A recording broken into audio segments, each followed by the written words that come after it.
There are living beings in every person,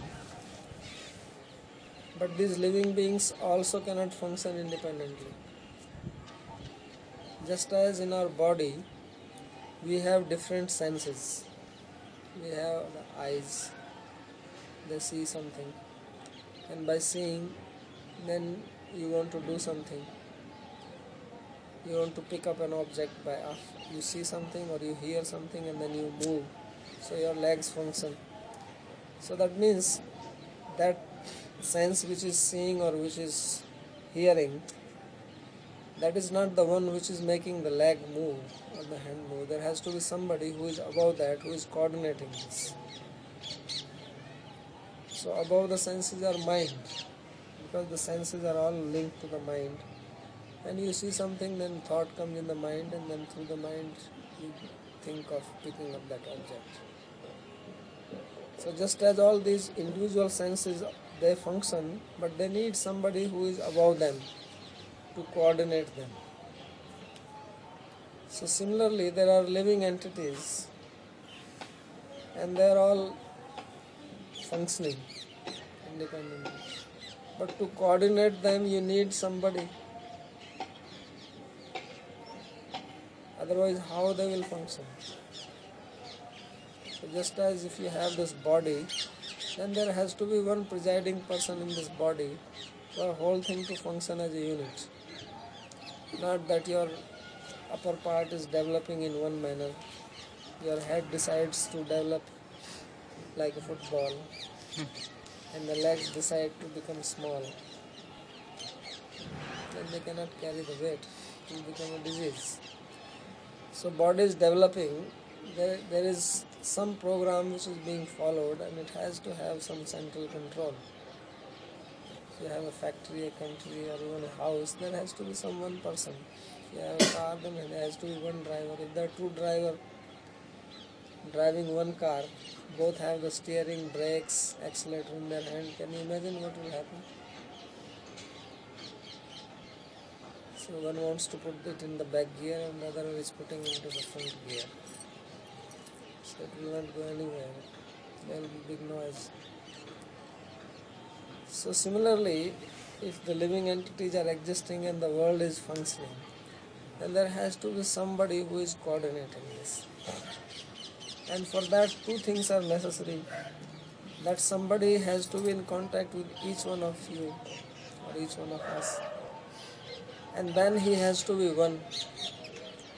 So therefore there is Paramatma who is within all of us and therefore controlling us, being inside us. At the same time he has to be one outside to control all this. So therefore it proves the existence of both Super Soul and Bhagavan. Many times people think, why Bhagavan, why Super Soul? This is a necessity. Without Super Soul and Bhagavan, both features being together, the world cannot function harmoniously. Because if the Super Soul is all independent in each one of us, then it is as good as being no Super Soul. Because then we are all living beings having our own ideas. So he is in all of us and yet he is one. So there has to be Bhagavan and there has to be Paramatma. So this proves the existence of three things, that there is soul, super soul and Mahasoul, Bhagavan. Therefore everyone should have faith in God. It's the simple logic. It does not need very big proof. Adau sarvai drashtribhir antaryami lakshita. So first there are living beings and these living beings themselves indicate the existence of super soul. Tatastena bhagavanopi lakshita. And then the super souls in all of us, they indicate that there is one Bhagavan. Satu purvad dvedhaeva lakshate. And just as the existence of the soul was proven in two ways, one is that the intelligence, etc., they are observable, so there have to be an observer that proves the existence of the soul.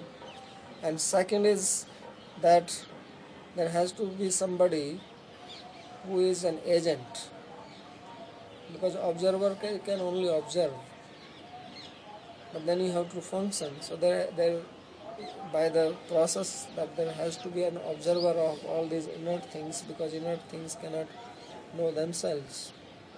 So one who knows has to be conscious and different from all this.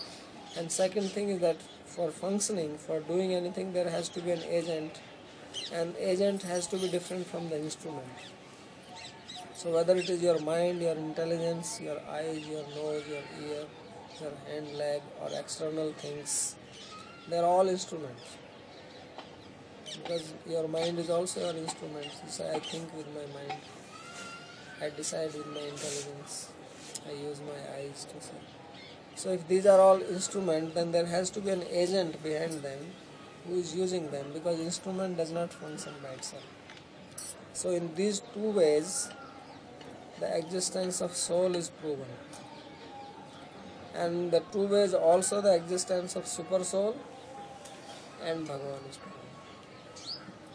So he says, therefore, Satu Purvat Vedhaya Lakshate. Now he shows how Bhagavan is proven in two ways, after proving the Jiva in two ways. So तथा ही कर्तृत्व भोक्तृत्वयोर अस्वातंत्र्या दर्शनात् कर्मणोऽपि जड़त्वात् सर्वेषामपि जीवानां तत्र तत्र प्रवृत्तिरन्तःप्रयोजक विशेषं विना न घटते इति अनुपपत्ति द्वारा अंतर्यामी लक्ष्यते. It says that we all feel that we are doing, we are the doer, we are the agent of activities. We also feel that we are enjoyer, we enjoy food, music, work, association. But we also feel that we are not independent in these things, because we do things, but so many times we want to do things and we are not able to do. Some problem comes. So many times we want to enjoy in a particular way and we cannot. We are dependent on other things. So if we are dependent on something else, then there has to be somebody who is beyond us. Second thing is that whatever action you perform, it gives a result. The theory of karma. And karma by itself is inert. Karma cannot think.